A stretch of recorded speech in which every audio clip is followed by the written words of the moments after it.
Bapak Kadis, selamat pagi. Pagi. Selamat pagi semua. Pagi.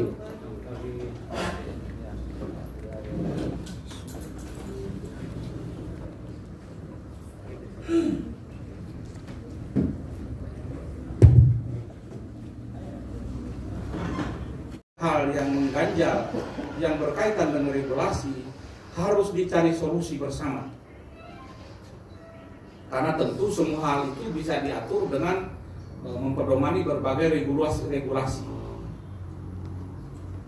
Boleh jadi ada hal-hal yang sedikit menyimpang dalam pengelolaan administrasi kepegawaian. Kita juga tidak boleh diam dan berhenti untuk mengurus. Kita harus terus mengurus dan terus mengurus hingga hak-hak kepegawaian itu bisa kita kelola dengan baik sesuai harapan kita semua. Ini saya selalu mengingatkan di teman-teman yang mengelola baik yang berhubungan dengan kepegawaian, berhubungan dengan pengelolaan belajar mengajar di sekolah, maupun yang berhubungan dengan kesejahteraan pegawai. Seperti itu Bapak Ibu guru sekalian. Salam PGRI. Salam. Yang terhormat Bapak Sekretaris Daerah Kabupaten Flores Timur, yang kami hormati Bapak Kepala Inspektorat Daerah Kabupaten Flores Timur, yang kami hormati Kepala Badan Kepegawaian Kabupaten Flores Timur bersama dengan jajaran, yang kami hormati Bapak Pelaksana Tugas Kepala Dinas PK Kabupaten Flores Timur bersama dengan jajarannya, yang saya banggakan rekan-rekan seperjuangan pengurus PGRI Kabupaten Flores Timur, pengurus PGRI tingkat cabang dan juga ranting yang hadir pada kesempatan hari ini. Selamat pagi untuk kita semua. Salam sejahtera. Assalamualaikum warahmatullahi wabarakatuh. Segenap keluarga besar PGRI Kabupaten Flores Timur menyampaikan terima kasih banyak atas kesediaan pemerintah daerah Kabupaten Flores Timur menerima kehadiran kami untuk kita gelar audiens.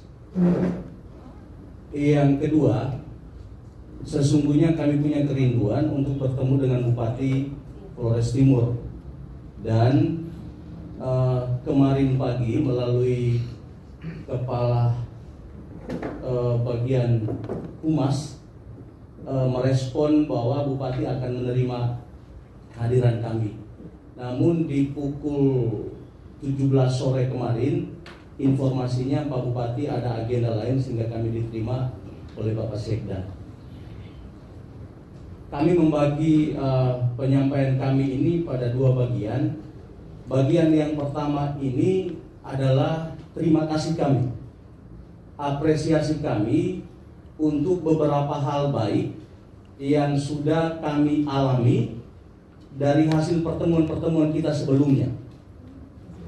Yaitu yang pertama, kami patut menyampaikan apresiasi dan terima kasih khusus pada bidang teknis Dinas PKU Kabupaten Flores Timur dan juga Badan Kepegawaian. Menurut informasi dari teman-teman guru, untuk urusan kenaikan pangkat itu sudah sedikit membaik. Dan ada satu kebanggaan di kalangan teman-teman guru apa yang dilakukan oleh Dinas PKU Kabupaten Flores Timur kemarin, dan itu menjadi kerinduan bersama, di mana ada satu surat yang dikeluarkan itu berisi syarat untuk kenaikan pangkat, mulai dari pangkat golongan sekian ke golongan sekian. Itu dalam surat dokumen resmi itu diturunkan semua secara lengkap. Ini bagi kami satu hal yang terobosan cukup baik dalam pelayanan kepada guru. Kenapa? Selama ini misalnya ada satu hal, guru-guru menyiapkan berkas, datang di Dinas PKO, diminta kembali dulu. Nah, guru-guru menyiapkan berkas itu merujuk pada informasi yang agak beragam, baik disampaikan secara lisan maupun selembar kertas yang ditempel di papan pengumuman. Tapi kalau saat ini itu sudah ada surat resmi yang dikeluarkan dan guru-guru sudah bisa memperdomani dari semua syarat itu. Itu yang pertama. Lalu yang kedua, terima kasih kami juga harus disampaikan di forum ini sebagai pengawal sebelum kami menyampaikan beberapa pokok pikiran aspirasi kami. Soal Ibu Ripka Niti. Ibu Ripka Niti ini seorang guru yang waktu itu cukup viral persoalannya dan difasilitasi oleh pemerintah daerah. Luar biasa, kemarin itu menjadi kebanggaan kami bersama. Beliau menerima SK pensiunnya itu secara terhormat di apel di depan kantor Bupati Flores Timur ini, dan beliau pensiun di usianya yang ke-60 tahun. Ini juga kami patut menyampaikan apresiasi atas jembatan yang selalu disiapkan oleh pemerintah dalam memfasilitasi rekan-rekan guru yang mengalami persoalan. Lalu yang ketiga, terima kasih juga kami alamatkan kepada Bapak Sekda, Pak Kepala Dinas PKO dan juga Kepala Badan Kepegawaian yang sudah sangat aktif merespon semua yang kita tanyakan. Dan Bapak Kadis di sini juga saya menyampaikan, Pak Sekda juga, bahwa kadang informasi balasan itu saya screenshot dan berikan ke teman-teman, dan itu langsung bisa menjadi informasi yang dipedomani.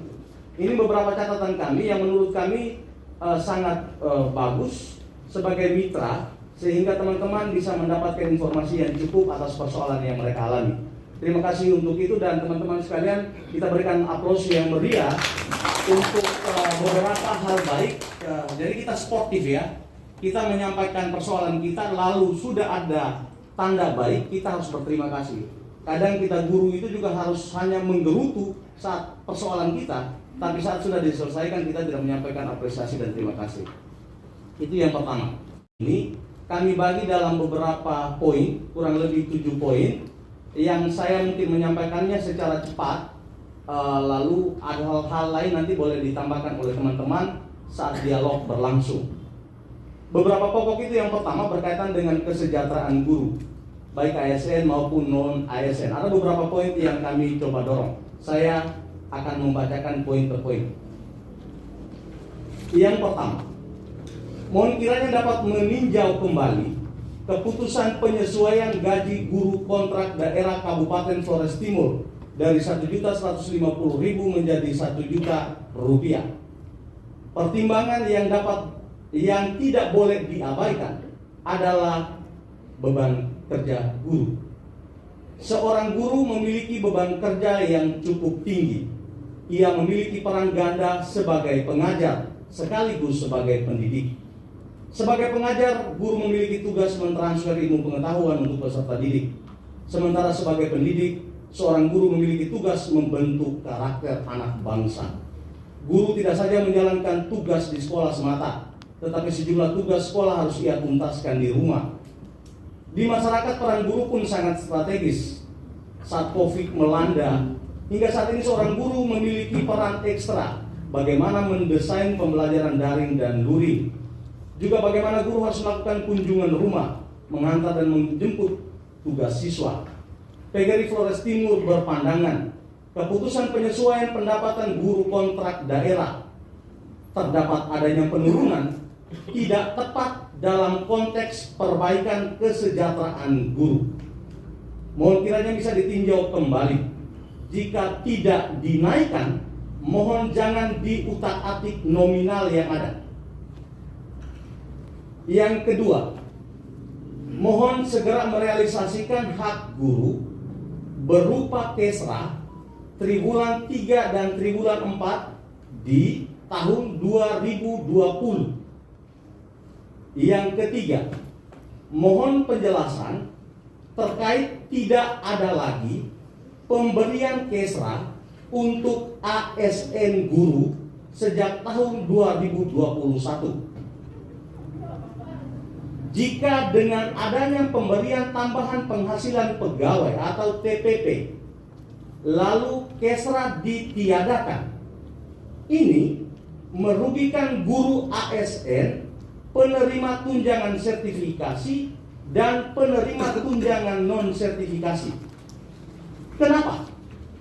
Karena kelompok guru ini kehilangan tambahan penghasilan sejumlah kurang lebih 250.000 per bulan.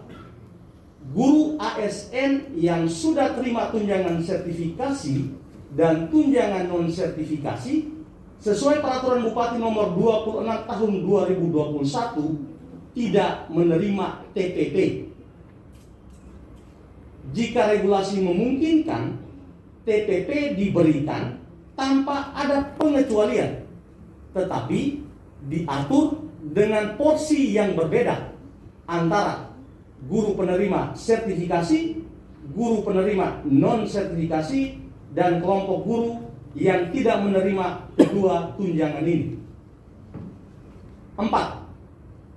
Mohon segera merealisasikan tunjangan non-sertifikasi triwulan 3 dan 4 tahun 2021. Pada triwulan 3 dan triwulan 4 tahun 2021 baru direalisasikan 1 bulan yang masuk ke rekening guru pada bulan Desember tahun 2021. 5.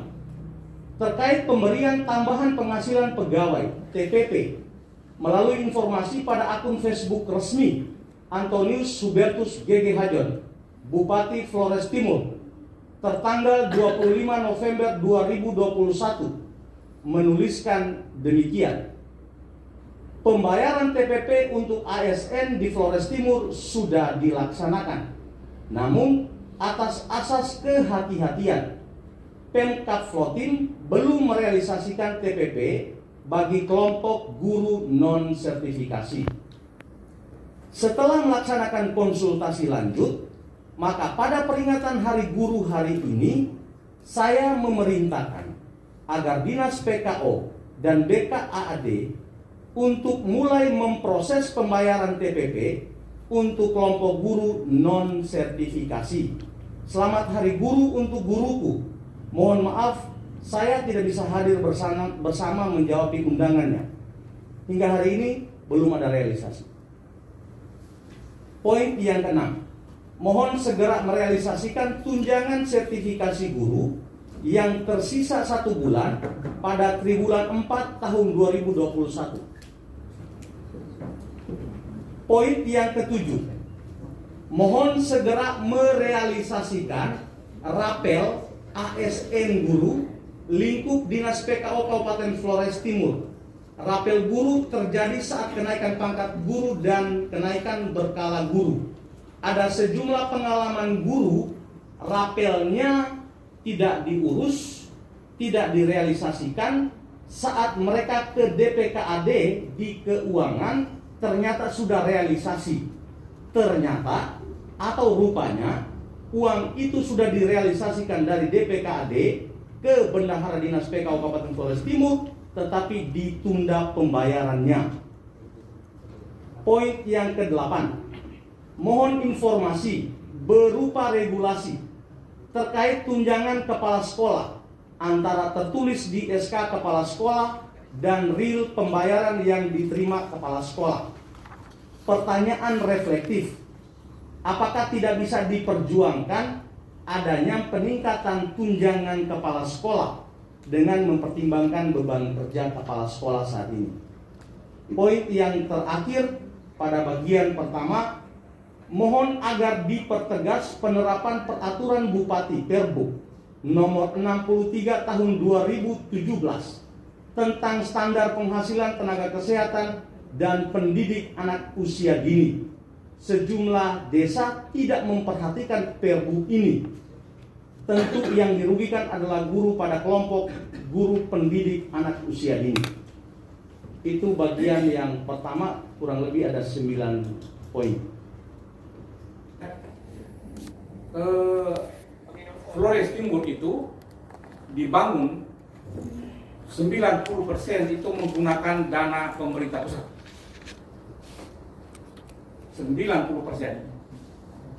Karena dari struktur APBD Kabupaten Flores Timur sekitar 1,2 miliar setiap tahun, itu sumber yang paling besar berasal dari DAU, dana alokasi umum yang ditransfer ke daerah, yang mana porsi terbesar dari DAU itu adalah untuk gaji kita semua yang namanya pegawai negeri sipil. DAU untuk Kabupaten Flores Timur setiap tahun sebelum corona itu besarnya sekitar 600 miliar per tahun. Dari 600-an miliar itu ada sekitar 400-an miliar itu untuk gaji, honor, tunjangan semua pegawai negeri sipil di Flores Timur. Artinya sisanya 1/4 untuk pembangunan. Mulai tahun 2020 tibanya saudara kita corona, DAU itu sudah mulai dikurangi oleh pemerintah pusat untuk penanganan semua hal yang berhubungan dengan corona. Maka tahun 2020 DAU kita itu dikurangi. Termasuk DAK juga sebagian besar kesehatan itu kita hanya bisa bertahan di 1 juta. Tetapi Bapak Ibu perlu tahu, fungsional umum lainnya itu hanya 800. Kita kemudian memberikan pilihan, Anda masih lanjut atau tidak? Tidak ada paksaan langsung, Anda masih lanjut atau tidak? Bahwa kebutuhan pemerintah untuk semua penyelenggara yang berhubungan dengan hal-hal umum maupun hal-hal khusus yang disebut fungsional tertentu, pemerintah butuhkan. Tapi uangnya dari mana? Masih bersyukur Flores Timur menetapkan 1.800.000, tetapi daerah-daerah tetangga kita ada yang menetapkan 500. Ada yang malah memberhentikan seluruhnya. Tapi di Flores Timur kita masih butuhkan, dan pemerintah belum punya niat atau belum punya pemikiran untuk memberhentikan atau putus kontrak, kecuali atas permintaan sendiri. Tetapi ke depan kalau regulasi semakin ketat untuk mengatur, tentu itu akan ditiadakan. Kenapa? Dengan adanya pengurangan DAU, pemerintah pusat sudah mengarahkan untuk semua belanja itu harus menggunakan akun-akun yang diizinkan. Kenapa? Seluruh perencanaan dan penganggaran sampai dengan saat ini kita sudah menggunakan perencanaan yang berbasis elektronik dan langsung terpantau oleh pemerintah pusat melalui sistem perencanaan pembangunan daerah. Jadi semua perencanaan yang kita rencanakan dalam dokumen perencanaan itu diupload ke SIPD, dibaca langsung oleh pemerintah pusat, melihat akun-akun yang tidak sesuai dengan sumber pendanaannya akan di-cut, atau tidak sesuai dengan ketentuan di-cut. Dan saat ini perlu saya sampaikan, secara teknis pemerintah masih menggunakan nomenklatur untuk sekedar mengampurkan, sehingga pemerintah pusat tidak cut yang namanya honor daerah, karena itu sudah dilarang. Itu sudah dilarang oleh pemerintah pusat. Kenapa? Boleh dilakukan menggunakan PAD, boleh dilakukan melalui PAD, bukan DAU. Saat ini pemerintah pusat belum tegas mengatakan itu, maka kita masih ada. Kalau pada waktunya pemerintah pusat langsung cut dalam sistem, tidak ada lagi. Dan itu bukan berarti pemerintah daerah yang tidak pro untuk penyelenggaraan pendidikan, kesehatan di Flores Timur. Ini hal-hal yang perlu saya sampaikan sehingga itu menjadi pemahaman kita bersama. Terkait dengan nanti hal-hal yang cukup teknis itu teman-teman saya di Dirma OPD terhadap 6 hal yang disampaikan itu nanti mereka jelaskan. Secara umum saya jelaskan dulu. Terkait dengan dana Kesra itu satu semester ya, di tahun 2020 itu sudah dianggarkan dalam APBD 2022. Ini juga sempat ramai di media sosial. Saya memang tidak suka bermain di media sosial, tetapi saya ikut membaca. Ada ASN kita juga yang dengan tahu dan mau menulis bahwa pemerintah tidak menganggarkan itu, hanya perjuangkan nasib dari para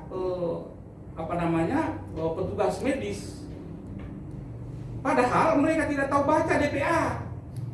DPA itu sudah teranggarkan dalam APBD 2022 untuk membayar Kesra tunggakan tahun 2020 semester 2. Demikian juga TPP. TPP di 2 bulan 2021 itu juga sudah dianggarkan di dalam APBD 2022 yang belum dibayar. Tinggal saja OPD minta untuk dibayar. Saya sudah perintahkan keuangan bayar. Kesra bayar 100% 6 bulan, jangan pakai cicil. Tinggal OPD yang harus meminta. Sudah dianggarkan ya Bapak Ibu guru. Kemudian terkait dengan tunjangan, yang namanya tunjangan ya nanti secara teknis Pak Inspektur jelaskan. Tapi semua hal yang kita terima di luar gaji itu menggunakan kata tunjangan. Tunjangan perbaikan penghasilan, tunjangan profesi guru, tunjangan tambahan penghasilan, dan lain-lain tunjangan-tunjangan lainnya. Maka amanat undang-undang, aturan PP, peraturan Menteri Keuangan tidak boleh ada pendobelan pembayaran yang namanya tunjangan. Maka terhadap kita yang sudah mendapat tunjangan TPG tidak bisa mendapat TPP. Terhadap kita yang sudah mendapatkan tunjangan tamsil di undang-undang aturannya tidak menyebutkan besar kecilnya. Kalau dapat besar nanti kurangnya ditambah oleh daerah itu tidak ada. Bahwa sudah tidak boleh ada pendobelan pembayaran. Maka yang sudah mendapat tamsil dari DAP non fisik tidak boleh mendapat TPP. Terhadap ini, Bupati menyurati Menteri Dalam Negeri untuk meminta penjelasan dan Menteri Keuangan. Sampai hari ini belum ada penjelasan. Komunikasi secara langsung ke kementerian sudah dilakukan oleh teman-teman di keuangan dan bagian organisasi. Jawabannya tetap sama. Prinsipnya tidak boleh ada pendobelan, kami akan balas surat. Sampai hari ini belum dibalas. Maka pemerintah daerah tidak bisa bayar. Jadi